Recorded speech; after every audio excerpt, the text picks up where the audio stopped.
नमस्कार. Heart to heart या मुलाखतींच्या विशेष कार्यक्रमात आज आपलं स्वागत. आज आपले पाहुणे आहेत वैद्यक शास्त्रातले पदवीधर आणि त्याहीपेक्षा त्याची दुसरी ओळख आहे म्हणजे व्यवस्थापन शास्त्रातले तज्ज्ञ. भारतीय पुराणशास्त्र आणि पुराण कथा त्यातली चिन्ह, त्याच्या परंपरा, रूढी, रीतिरिवाज यांचा त्यांनी अत्यंत चांगला अभ्यास केलेला आहे. त्या सूक्ष्म अभ्यासातून त्यांनी काही रेखाटनं देखील केलेली आहेत. त्याच्याही पलीकडे जाऊन या सगळ्या परंपरा, चिन्ह यांचा आजच्या काळाशी नेमका काय संदर्भ आहे हे आपल्या अत्यंत ओघवत्या भाषेत आणि त्याहीपेक्षा सुद्धा तरुणाईला समजेल अशा भाषेत लिहायचं त्यांनी अफलातून काम केलं आहे. जवळपास 30हून अधिक पुस्तकं इंग्रजी भाषेत त्यांनी लिहिली आणि त्याची भारतातल्या अनेक भाषांमध्ये भाषांतर देखील झाली. शिवाची 7 रहस्य, विष्णूची 7 रहस्य, महाभारत या पुस्तकांचा मराठीतला अनुवाद प्रचंड लोकप्रिय झाला. आज त्यांची ओळख केवळ एक चांगला लेखक म्हणून नाही तर एक उत्तम वक्ता, भारतीय तत्त्वज्ञानाचे अभ्यासक, मार्गदर्शक, व्यवस्थापन तज्ज्ञ म्हणून झालेली आहे. महाभारत याची जादू अनेक पिढ्यांवर, त्याचं गारुड अनेक शतकानुशतकं आपल्यावर पडलेलं आहे. मग दुर्गा भागवतांचं व्यासपर्व असेल किंवा दाजी पणशीकरांचं महाभारत हा सुडाचा प्रवास असेल किंवा शिवाजी सावंतांचं राधेय असेल, या कादंबऱ्यातून आपल्याला महाभारत दिसत असतो. परंतु तो आत्ताच्या पिढीच्या ताज्या दमाच्या लेखकाकडून म्हणजेच आजच्या आपल्या पाहुण्यांच्या लेखणीतूनही अत्यंत वेगळ्या प्रकारे समोर येत असतो.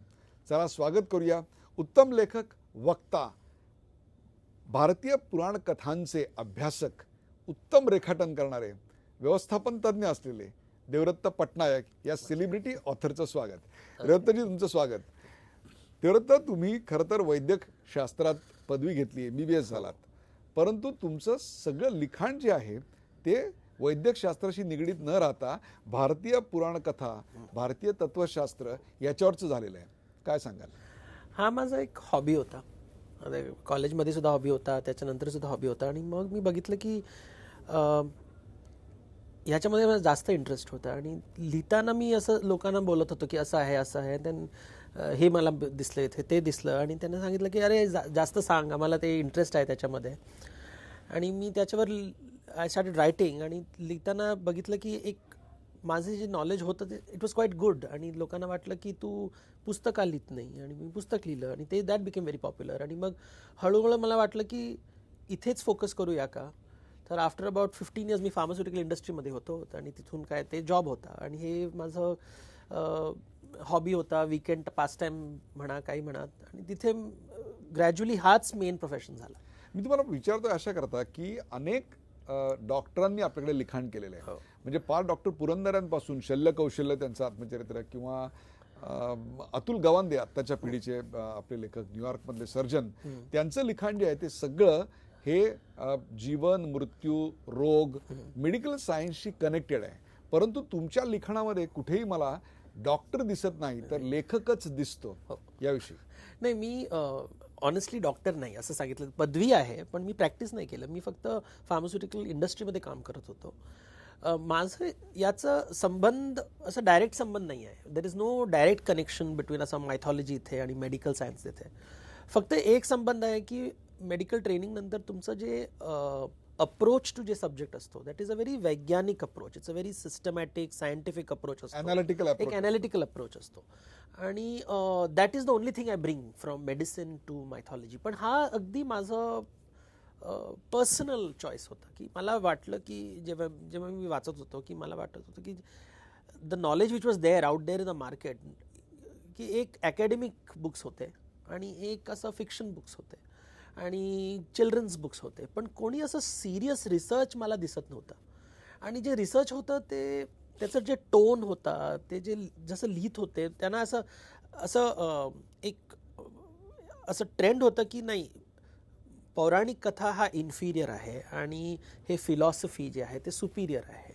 हे साधारण लोकांसाठी आहे, हे this is not for common, this is for mass. आणि हा क्लास म्हणजे उपनिषद आणि वेद. कोणी वेद वाचलं नाही पण सगळ्यांचं वेदवर ओपिनियन असतो. तर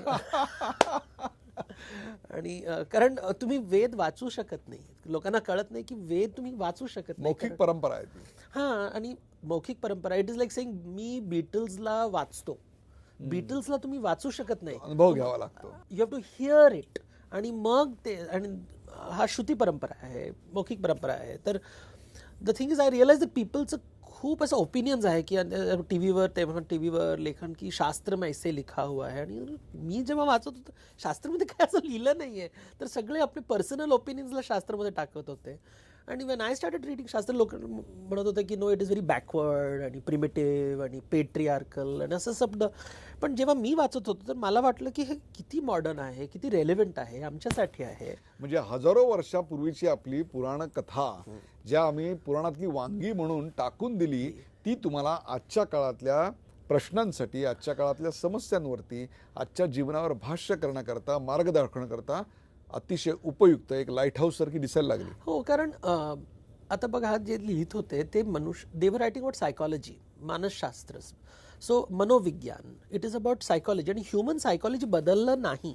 आमच्याकडे आता गाडी आहे, मोबाईल फोन आहे, पण आमचं सायकॉलॉजी बदललं नाही. तर 1000 वर्षापूर्वी आमचं सायकॉलॉजी तसंच होतं, आता सुद्धा तसंच आहे. तेव्हा ईर्षा होती, आता सुद्धा ईर्षा आहे. आता तेव्हाही असूया होती, आताही असूया आहे, तेव्हाही प्रेम होतं, आताही प्रेम. काही फरक नाही. तर तो लिटरेचर जो आहे आणि ह्याच्या टाइमचं काही कोरिलेशनच नाही त्याच्याबरोबर. इट इज नॉट ऐतिहासिक. असं नाही सांगू शकतो हिस्टॉरिकल मॅनचं सायकॉलॉजी वेगळं आहे आणि आजचा सायकॉलॉजी वेगळं आहे. आजचा तरुण पण, the youth of today are different. म्हणजे आमच्या वृत्तीवर तसं पाहिलं तर काळाने कुठलाही प्रभाव टाकलेला नाही. इतकं आम्ही शिकतो, आम्ही कॉलेजामध्ये जातो, आम्ही माध्यमांचा प्रभाव आहे, तरीसुद्धा म्हणजे महाभारताच्या काळातली जी एक जीवनात विचार करायची वृत्ती होती, जे मानवी संबंध होते, तसंच सगळं आता दिसतंय असं आपलं मत आहे. ते क्रोध तेव्हा सुद्धा होता, आता सुद्धा होता. तेव्हा तलवार काढत होते, आता मी गन काढतो. फरक फक्त इन्स्ट्रुमेंटमध्ये झालाय. तेव्हा सुद्धा आम्ही प्रेमपत्र लिहित होतो, आता मी ईमेल आणि ट्विट आणि व्हॉट्सअप करतो. पण प्रेम तर प्रेमच आहे ना. तर व्हॉट्सअपमुळे प्रेम काय फरक पडला नाही, फक्त माध्यम बदललंय. So the method has change, the medium has change. पण जे विचार आहे आणि आमचं पुराण कथा, they are only interested in मनोविज्ञान. त्यांचं प्रायमरी फोकस इज मानस, मन. आमचं संस्कृतमध्ये मनुष्य म्हणजे काय, मानव, ज्याच्याकडे मन आहे. वा, that is the only me. ब्राह्मण, ब्राह्मणचं म्हणजे ब्रह मीन्स एक्सपॅन्ड आणि मन म्हणजे माइंड. ही हू एक्सपॅन्ड्स हिज माइंड, फक्त that is the only meaning. जो ब्रह्म जाणतो किंवा ब्रह्म जाणू शकतो. तर त्याचं म्हणजे काय की ज्याचा माइंड उघडला आहे, कमळासारखं ओपन वा, जाऊ. That is all it means. आम्ही त्याला एक्झॉटिक केलंय की नाही, हे काय स्पेशल गुड ऑकल्ट मॅजिक काही नाही तिथे. इट्स व्हेरी सिम्पल की जसं आम्ही lotus will open, in the same way the mind can open. आणि ज्याचं माइंड अगदी अनंतपर्यंत पोचलाय त्याला आम्ही ब्राह्मण म्हणतो. वा, त्याचा जातीशी किंवा आरक्षणाशी वगैरे काही संबंध नाही. एक भारतीय पुराण कथांचा अभ्यास करताना माझ्या एक गोष्ट लक्षात येईल आणि त्यावर आपलं मत महत्त्वाचं अशा करताय की आमच्या पुराणांमध्ये मला प्राण्यांचे खूप प्रसंग दिसतात. त्यात मत्स्य आहे, वराह आहे, त्यात अश्व आहे, त्यात गज आहे. काय संदर्भ आहे, काय प्रतीक आहे ती? फंडामेंटल प्रिन्सिपल काय, जेव्हा आम्ही वैदिक शास्त्र पढतो की पौराणिक, ती फर्स्ट प्रिन्सिपल इज प्रकृती, नेचर. तर प्रथम नेचर असतो.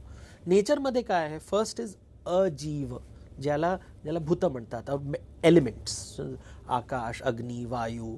मग आले अचर. अचर is that which does not move. म्हणजे सजीवमध्ये 3 प्रकार असतात. एक असतो अचर विच इज प्लांट्स. तर प्लांट्स आर इम्पॉर्टंट. तर नेचर इज मेड, असं क्लासिफिकेशन केलं त्यांनी की 4 ग्रुप्स आहेत. एक आहे अजीव आणि सजीव. सजीवचे 3 ग्रुप्स आहेत. 3 ग्रुपमध्ये एक आहे अचर which is plants. Then there is चर which is mobile which is animals, पशु.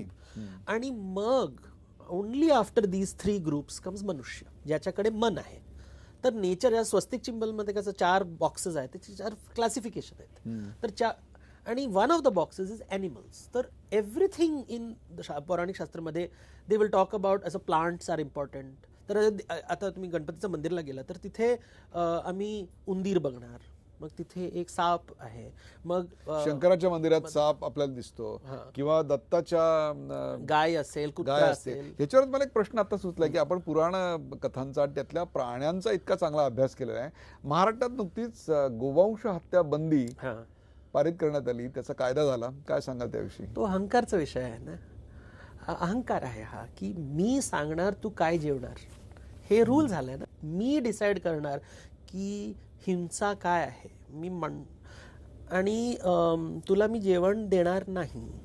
तर दिस इज अहंकार. हे राजनीती आहे, राजधर्म नाही. म्हणजे प्राण्यांना मारण्यापेक्षा सुद्धा दुसरी मोठी हत्या असू शकते, ज्या हत्येकडे आमचं लक्ष वेधलं जात नाहीये, परंतु दुसऱ्याच कुठल्या तरी गोवंशाच्या हत्याकडे लक्ष वेधलं जात आहे. अहिंसा हा संन्यासीसाठी आहे. आम्ही संन्यासी नाही, आम्ही सांसारिक लोक.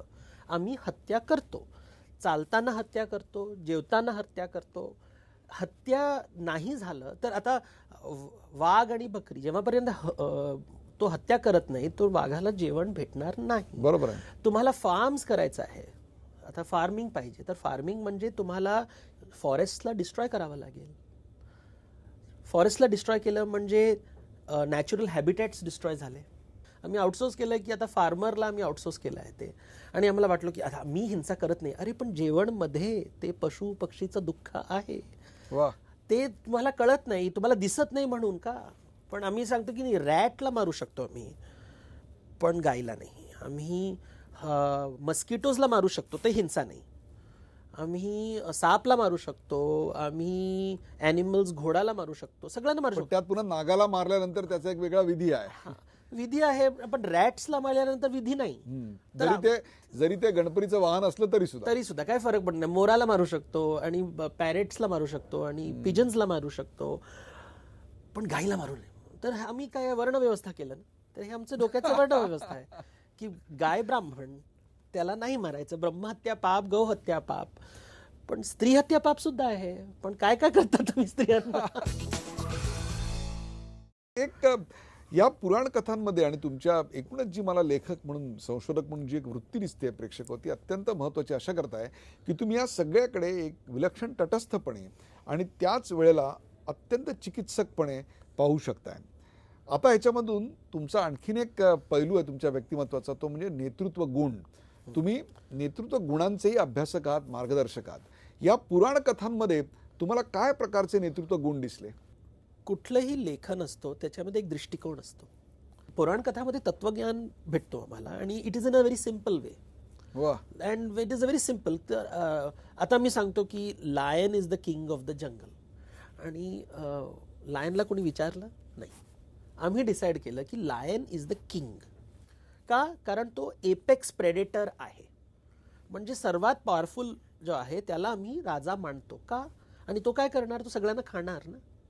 तर आता जेव्हा राजा शोषण करतो तर आम्हाला नाही नाही नाही हे चांगलं नाही. पण तुम्हीच सांगितलं की राजा इज इक्वल टू लायन.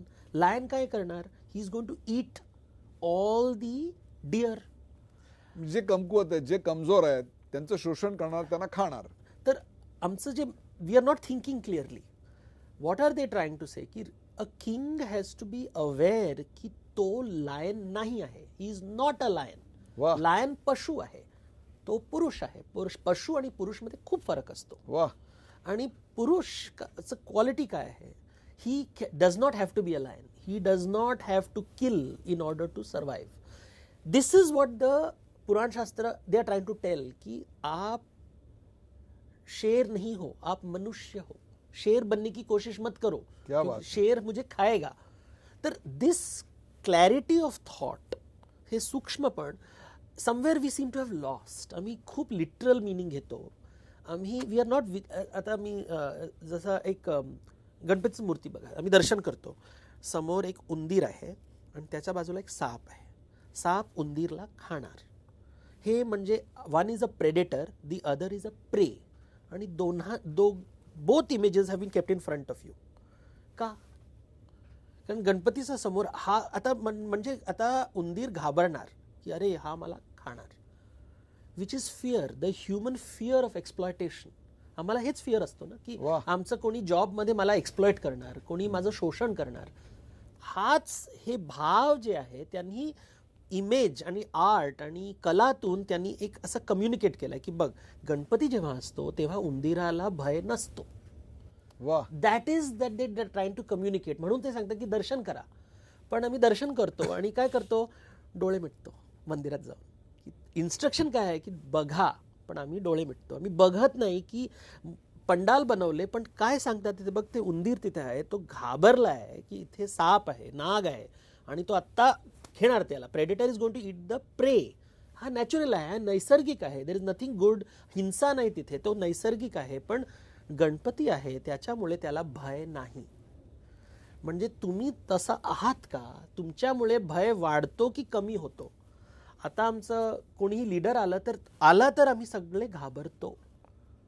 दहशत वाटते.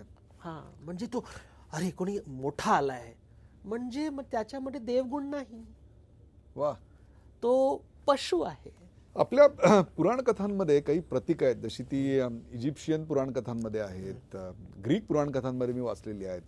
मागे एकदा माया आणि इन्का संस्कृतीचा अभ्यास करताना 93 साली मी बराच काळ ब्राझीलमध्ये काढला, तेव्हा त्याचा अभ्यास करताना मला अनेक प्रतीकं तिकडे दिसली होती.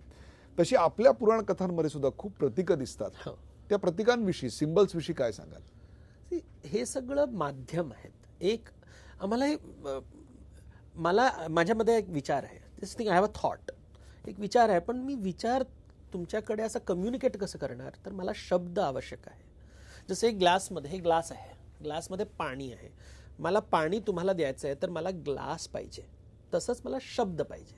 तर शब्द इज फक्त पात्र, पण शब्द हा पात्र जे आहे ते वेगवेगळ्या प्रकारचे असतात. वा. वन इज ओरल, मौखिक, विच इज शब्द. व्हिज्युअल, तर माझ्याकडे चित्र असेल, सिम्बल्स असेल. नाहीतर परफॉर्मन्स, तर रिच्युअल जे असतात, पूजा पाठ, ते रिच्युअल जे असतात. आता हात असं केलं तर ह्याचं एक अर्थ आहे. याच्या अर्थ आणि शब्द, तो शब्दार्थ आणि भावार्थ जसं सांगतात. तर जेव्हा तुम्ही सिम्बल्स बघतात ते फक्त एक व्हिज्युअल स्टिम्युलाय असतो, पण त्याच्या आत अर्थ काय ते वेगवेगळं असतो. आता बुद्धाच्या हातात जेव्हा एक कमळचं फूल असतो त्याचा अर्थ वेगळं, लक्ष्मीच्या हातात कमळचं फूल असतो त्याचा अर्थ वेगळं, कारण they are trying to communicate different ideas. तर कमळचं फूलचं वेगवेगळं अर्थ असतो. It can mean so many things, from sexual things to अगदी about about hermits, about sannyasi. तर सांसारिक मिनिंग असतो, संन्यासाचं मिनिंग असतो, तर वेगवेगळा मिनिंग असतो. तर सिम्बल्स आर अ व्हिज्युअल शब्द. तर these are different ways of talking. तर मिथॉलॉजीमध्ये फक्त आम्ही स्टोरी बघत नाही, आम्हाला फक्त व्हिज्युअल स्टिम्युलाय सुद्धा पाहिजे आणि परफॉर्मन्स सुद्धा पाहिजे, म्हणजे रिच्युअल्स ज्याला म्हणतात. These 3 things, so stories, symbols, rituals. जेव्हापर्यंत हे 3चं अगदी परफेक्ट योग नसेल तेव्हापर्यंत नॉलेज काढू शकत नाही. मी एक्झाम्पल देतो. तर आता आम्ही शंकराच्या मंदिर जातो तर तिथे दूध देतो, कच्चा दूध, which is not boiled, raw. कृष्णाच्या मंदिरला गेलं तर लोणी देतो, which is butter. Y different? हा दोन्ही सिम्बल्स आहेत, दूध आणि मक्खन. तर हा वैरागी आहे. वैरागी will accept things as they are in nature, raw form मध्ये. करेक्ट. कृष्ण सांसारिक आहे. तर ते दूधला त्याच्यावर तुम्हाला काम करावं लागतं, बॉईल करा, मग चर्न करा, मग बटर काढा. जेव्हापर्यंत तुम्ही कर्म नाही केला तेव्हापर्यंत लोणी निघणार नाही, कारण लोणी नैसर्गिक नाही. It's not natural, it is created by effort. जेव्हापर्यंत तुम्ही कर्म नाही केलं तर कृष्णाच्या रायटिंग्समध्ये फक्त सांसारिक विषय असतात. तर सिम्बल्स वेगवेगळं आहे. इथे भभूत आहे, ॲश. तर पण कृष्णांकडे चंदन आहे. तर भभूत कसं करतात? You take wood and you burn it. तर 2 मिनिटात भभूत भेटला, राग तयार झाला. आणि चंदन पाहिजे तर तुम्हाला ते लाकूड पाहिजे, तर यू नीड वॉटर आणि मग कर्म. जितकं केलं तितकंच भेटणार, बंद केलं तर संपलं, भेटणार नाही. तर कृष्णासाठी चंदन. तर फक्त या माध्यमातून तीस फॉर्म्स, त्याच्यामध्ये एक रहस्य आहे, त्याच्यामध्ये एक थॉट आहे, एक विचार आहे. आणि मी आय ऑलवेज कीप टेलिंग की आमची जी पुराण कथा आहे they are like question papers and you have to find the answer. तर हे सगळे एक पझल्स आहेत. तुम्ही जर बघितलं तर हे क्वेश्चन पेपर आहे आणि तुम्हाला विचार करावा लागतो. म्हणून ते सांगतात की दर्शन करो, दर्शन, लुक लुक लुक. की आम्हाला काय वाटतं की पुराण आणि वेद हे आन्सर पेपर आहेत. They are not answers, they are questions. वा. तुम्हाला आन्सर काढावा लागतो. पुराण कथांमधून सेक्स लाईफची उघडपणानं चर्चा झालेली दिसते. त्याच्याविषयी काही प्रतीक आहेत, त्याच्या कथा आहेत. ते सेक्स लाईफ आणि आत्ताचा असणारे सेक्सचे संबंध किंवा प्रॉब्लेम्स याविषयी काय सांगाल? हा आधुनिकपणाचा प्रॉब्लेम आहे, मॉडर्न प्रॉब्लेम. निसर्गामध्ये सेक्स असतो, व्हायलन्स असतो. जेव्हापर्यंत सेक्स नसणार तेव्हापर्यंत प्रकृती नाही. कारण परमसत्य काय आहे? मृत्यू परमसत्य आहे.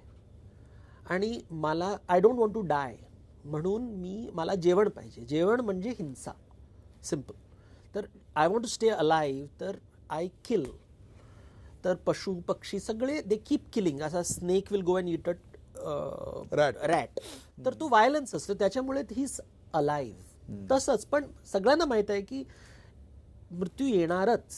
तर how do I stay alive? I need sex. तो सेक्शुअल बिहेवियर स्टार्ट्स. तो पशु पक्षी सगळीकडे, प्लांट्स, ॲनिमल्स सगळीकडे सेक्शुअल बिहेवियर आहे. त्यावर लाईफ विल प्रजनन, द रिप्रोडक्टिव्ह कॅपॅसिटी. मनुष्यमध्ये कल्पनाशक्ती सुद्धा आहे. तर आता तुमच्याकडे सेक्स आहे, व्हायलन्स आहे आणि कल्पनाशक्ती आहे. So you can do many more things.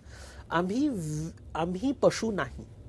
And therefore sexual behaviour can take any form. We can decide what sex should be. असं रूल्स नाही, काहीच रूल नाही. पण आम्हाला हे बरं वाटत नाही की रूल्स नाही म्हणजे आम्ही घाबरतो. आणि म्हणून आम्ही रूल्स करतो. नीती, रीती, रूल, समाज, हे खरं खोटं, हे योग्य अयोग्य, शुभ अशुभ, हे शब्द हे मनुष्याने केलं आहे. हे निसर्गामध्ये नाही. निसर्गामध्ये सगळं आहे. Everything is fine nature. There is nothing. हे इंग्लिश शब्द आहे अननॅचरल. हे संस्कृतचा शब्द नाही. शब्द सब प्रकृति है. प्रकृति के भीतर संस्कृति. वाह वाह. तर प्रकृति के भीतर संस्कृती. तर इट इज व्हेरी क्लिअर. तर यज्ञ करून प्रकृतीला आम्ही संस्कृती करतो. We transform it. पण base, raw material is prakriti. इथे काहीही, एव्हरीथिंग इज अलाउड. कारण हा कर्मचा प्रिन्सिपल आहे. केलं जैसे करनी वैसे भरनी. तुम्ही केलं तर त्याचा प्रॉब्लेम होणार. तर if you drink poison you will die. असं नाही सांगू शकतो की अरे मला वाचव. Poison will kill you. So in the same way sex, all possibilities exist in nature. पण आम्हाला हे वाटतं की हे योग्य आहे, हा योग्य, हे रूल्स आहे, मनुष्याचे रूल्स आहेत. आम्ही संस्कृतीसाठी हे केले आहेत की आम्ही रूल्स बनवले आहेत. पण रूल्स संस्कृतीचा रूल आहे, तो प्रकृतीमध्ये रूलच नाही. बरोबर आहे. महाभारताकडे एक सुडाचा प्रवास म्हणून देखील बघितलं गेलेलं आहे. महाभारतामध्ये प्रचंड मोठ्या प्रमाणावर महायुद्ध आहे. आजच्या जीवनातही आपल्याला महायुद्धाचा सामना करावा लागतोय. 2 देशांमध्ये युद्ध चालू आहेत. सुडाचे प्रवास वैयक्तिक कुटुंबातही आम्हाला दिसत आहेत. शांतीच्या गरजेकरता बुवा बापू यांच्या नादाला लोक लागलेली दिसत आहेत. या सगळ्याची सांगड आपण पुराण कथांचे अभ्यासक किंवा आजच्या काळातले मार्मिक भाष्यकार who can interpret mythology in a modern way, म्हणून तुम्ही काय बघता या सुडाच्या प्रवासाकडे, या युद्धांकडे आणि आत्ताच्या शांतीच्या शोधाकडे? सूड हा मिथ्या आहे, माया आहे. हे मनुष्यानी, हा सेल्फ इंडल्जंट आहे की मी महत्वाचा आहे म्हणून मी सूड घेणार. हा अहंकार आहे. सूड इज इक्वल टू अहंकार, अजून काही नाही. प्रकृतीमध्ये पशु असतात. आता पशुला बघा, जर उंदीराला नागानी असं खाल्लं तर उंदीराची आई नाही सांगणार की मैं बदला लुंगी. असं होत नाही. 2 मिनिटं बघतात आणि ते चालू असतं त्यांचं. वाघनी आज हिरणला असं बाईट केलं तर हिरण नाही सांगतो की अभी मुझे न्याय चाहिए. तर न्याय हा कॉन्सेप्ट हा प्राकृतिक नाही, अप्राकृतिक आहे, सांस्कृतिक. तर न्याय, जस्टिस, सूड, हे सगळे जे कॉन्सेप्ट आहे मनुष्याचं कॉन्सेप्ट आहे. कारण आम्हाला वाटतो की we are special, I am special, आणि देअरफॉर मला कोणी काही करू शकत नाही. तर मला तुम्ही इन्सल्ट केलं तर मी सूड घेणार. तर महाभारताने व्हेरी सिम्पल सिस्टम. द्रौपदी सांगते की मला सूड पाहिजे, मला रक्तनी, I want to wash my hair with blood. किती ड्रॅमॅटिक स्टेटमेंट आहे आणि नाटकात सुपर्ब दिसतो ते. असं डायलॉग सांगितलं आणि सगळे ताळी वाजवणार. पण एक गोष्ट सांगत नाही कोणी. सूड घेते, सगळं झालं. त्याच्यानंतर एक हे एक सॉन्ग आहे, पंजाबीमध्ये सॉन्ग आहे की ती बाल तिचं केस असतो तर ते लास्ट जे हेअरड्रेसर आहे ती असं वेणी टाकत असते आणि सांगते की अच्छा हा हेअरस्टाईलसाठी तुम्ही दुर्योधनला मारलं, हा हेअरस्टाईलसाठी दुःशासनला मारलं, असं असं करून सगळे कौरव झाले. आणि लास्टमध्ये जे तिचं पिरांदा असतात ना, लास्टमध्ये ते पिरांदा तर सांगते हे तुझे मूल, कारण मुलांना सुद्धा मारून टाकली फक्त तुझ्या सुडासाठी, भेटलं तुला तर सूड भेटलं, सुख नाही भेटलं. वा वा वा. कारण पण हे टीव्ही मध्ये दाखवणार नाही, कारण आम्हाला सूड आवडतो. So you have to clarify what you want in life. सुख पाहिजे, शांती पाहिजे की सूड पाहिजे, दोन्ही भेटणार नाही, कारण हे सूड अहंकारातून जन्मले. असा कुठला महाभारतातला प्रसंग आहे की जो तुम्हाला लेखक म्हणून, एक दार्शनिक अभ्यासक म्हणून एक टर्निंग पॉइंट वाटतो, क्लायमॅक्स वाटतो, जीवनाचं सार वाटतं? Which is that point in Mahabharata? ती उद्योग पर्व. महाभारतचे उद्योग पर्व इज द मोस्ट इम्पॉर्टंट पर्व, कारण उद्योग पर्वमध्ये कृष्ण कॉम्प्रोमाइजसाठी जातात. ती कृष्ण कौरवांकडे जातो आणि सांगतो की मी कॉम्प्रोमाइज करायला तयार आहे, अन्याय झाला आहे, त्यांना सूड पाहिजे, एव्हरीबडी वॉन्ट्स वॉर, पण मी कॉम्प्रोमाइज, कारण शांती इज फार मोर इम्पॉर्टंट. आणि तो कॉम्प्रोमाइज करून सांगतो की 5 गाव दे, फक्त 5 विलेजेस, मला फुल राज्य नाही, साम्राज्य नाही, फक्त 5 गाव. आणि दुर्योधन सांगतो नाही, सुई की नोक जमीन नाही दूंगा, म्हणजे I will not give a needle. सुईच्या आग्रा एवढं सुद्धा तुम्हाला देणार नाही. That is where war starts. That is the turning point. अजून काही नाही. महाभारतची गोष्ट फक्त या एक प्रसंगावर आत्ताची युद्ध पण याच मुद्द्यावर लढतायत. कश्मीर का एक सुई हम नहीं देंगे हेच चालू असतं. आणि ते घेतल्याशिवाय जमिनावर आम्ही हक्क आणि ते घेतल्याशिवाय आम्ही राहणार नाही, अशी दुसरी पार्टी. तर दोन्ही कौरव झाले, कौरवांनी हे नोशन की जमीन माझा हक्क आहे. हक्क सुद्धा माया आहे. हक्क नैसर्गिक नाही. हक्क is a man made concept.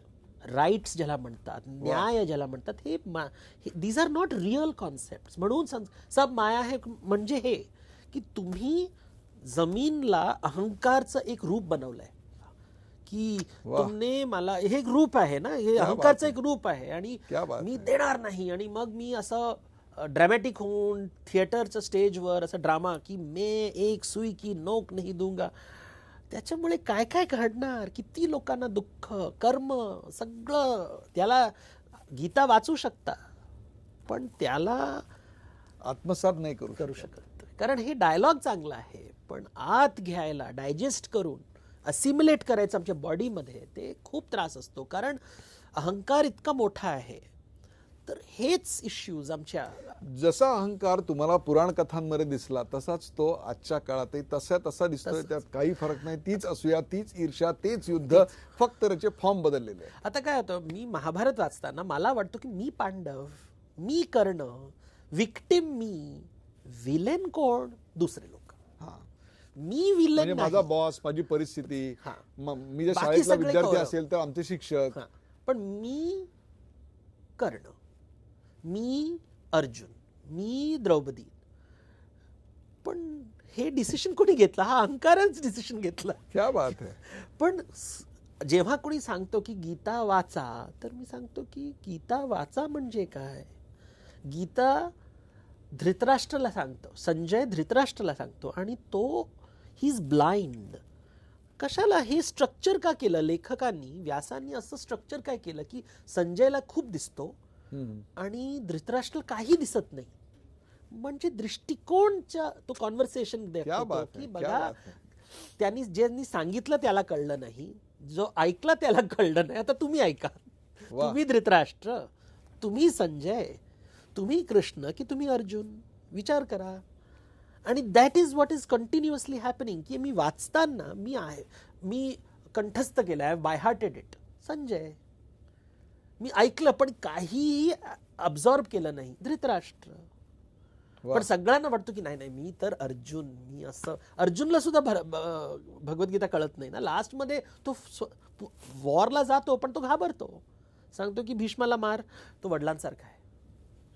द्रोणाला मार, गुरु आहे, तर वडिलांना मार, गुरुला मार, भावांना मार. पण त्याला माहित नाही भाव नाही तर कसं मारू, तो निहत्या आहे.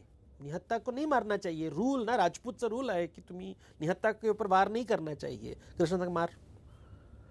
आणि हे कशाला सांगतो कृष्ण असं इतकं horrible things, because you told respect your elders, respect your parents असं सांगतात ना, चांगलं आहे. काय ते आदर्श बालक असं असतात की ते पेरेंट्सला, पण कृष्ण सांगतो नाही, पेरेंट को मार, फादर को मार, टीचर को मार, निहत्ते के ऊपर वार कर. क्या बात है. आणि तुम्ही ऐकतात आणि सांगतो देवानी असं सांगितलं. तर रहस्य काय? Question paper, not answer paper. वा. विचार करा. तुम्ही यजमान, जो वाचतो तो यजमान आहे, आणि he has to figure out की अर्थ काय, ह्याचं पौराणिक अर्थ काय. पण आम्ही ते करत नाही ना. आम्ही फक्त ते ड्रामा बघतो की मी पांडव, मी, आणि त्याच्यामध्ये आम्ही फसतो ते मायामध्ये. रामाला आपल्याकडे मर्यादा पुरुषोत्तम, आदर्श पुरुष मानलेला आहे. खरोखरच या संकल्पनेचा आजच्या काळात काही संदर्भ उरला असं वाटतं का फक्त एक मॅथॉलॉजिकल गोष्ट आहे? आमच्याकडे पुरुषोत्तम दोन प्रकारचे, लीला पुरुषोत्तम आणि मर्यादा पुरुषोत्तम. आणि आता तुम्ही म्हणणार की माझं बाळ कसं व्हावं, की कृष्णासारखे की रामासारखं, जो रूल करतो, सगळं रूल फॉलो करतो आणि एक रूल तोडतो. तर काय पाहिजे तुम्हाला? कारण रोमॅन्टिक बॉयफ्रेंड कोणाला पाहिजे तर राम इज बोरिंग ना.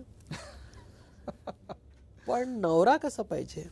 रामासारखा पाहिजे. जो ऍटलीस्ट एकम पत्नी व्रता, कोणी दुसरीकडे बघणार नाही, काही प्रॉब्लेम असो, पण एकम पत्नी व्रता. तर यू हॅव टू डिसाइड लग्नाच्या आधी कोण पाहिजे, लग्नाच्या नंतर कोण पाहिजे. तर man you have to decide की आदर्श पुरुष म्हणजे कोण. पण दुर्योधन आणि रावण सुद्धा होऊ शकतो. महाभारतातले अनेक प्रसंग आपण पाहिलेत आणि आजच्या काळातले आंतरराष्ट्रीय राजकारणाचे किंवा देशातल्या राजकारणाचे अनेक प्रसंग असतील. तुम्हाला असं कुठे डायरेक्ट कनेक्ट दिसतोय की हे महाभारतात घडलं तसंच, फक्त आता फॉर्म बदललाय, नाव बदललेत, त्यांचा पेहराव बदललाय, वेशभूषा बदलली आहे, नावं बदलली आहेत, बस बाकी सगळं तसंच घडतंय? सगळीकडे रामायण महाभारतच घडतो. रामायण म्हणजे काय? रामायण रामाची गोष्ट. राम कोण? मर्यादा पुरुषोत्तम राम. महाभारत म्हणजे कृष्णचं गोष्ट. कृष्ण म्हणजे काय? कृष्ण इज लीला पुरुषोत्तम कृष्ण. रामायणमध्ये राम रूल्स फॉलो करतात, कृष्ण रूल तोडतात. जगभर तेच होतं ना, कोणी रूल फॉलो करतात, कोणी रूल तोडतात, आणि सगळे सांगतात की मी धर्मासाठी करतो. रामायणचे जे विलन आहे तो रावण आहे, तो रूल तोडतो. आणि महाभारतचा जो विलन आहे तो दुर्योधन आहे, तो रूल तोडत नाही.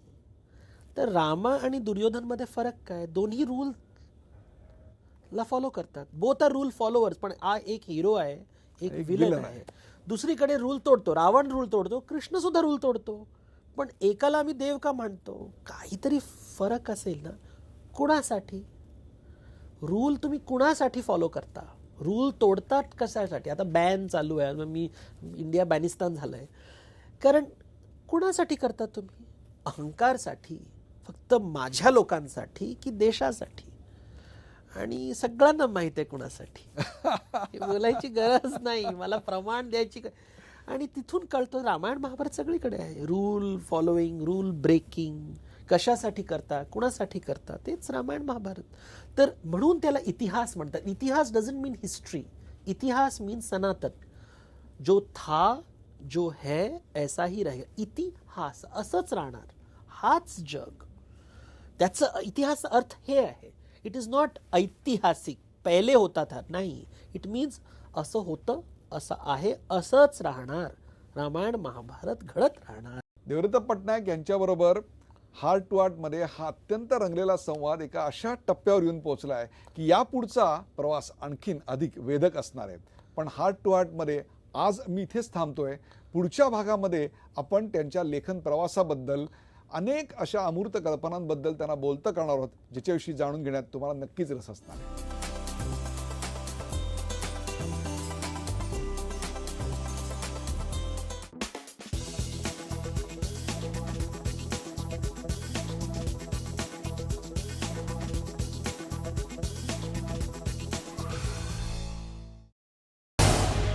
झी 24 तास रहा एक पाऊल पुढे.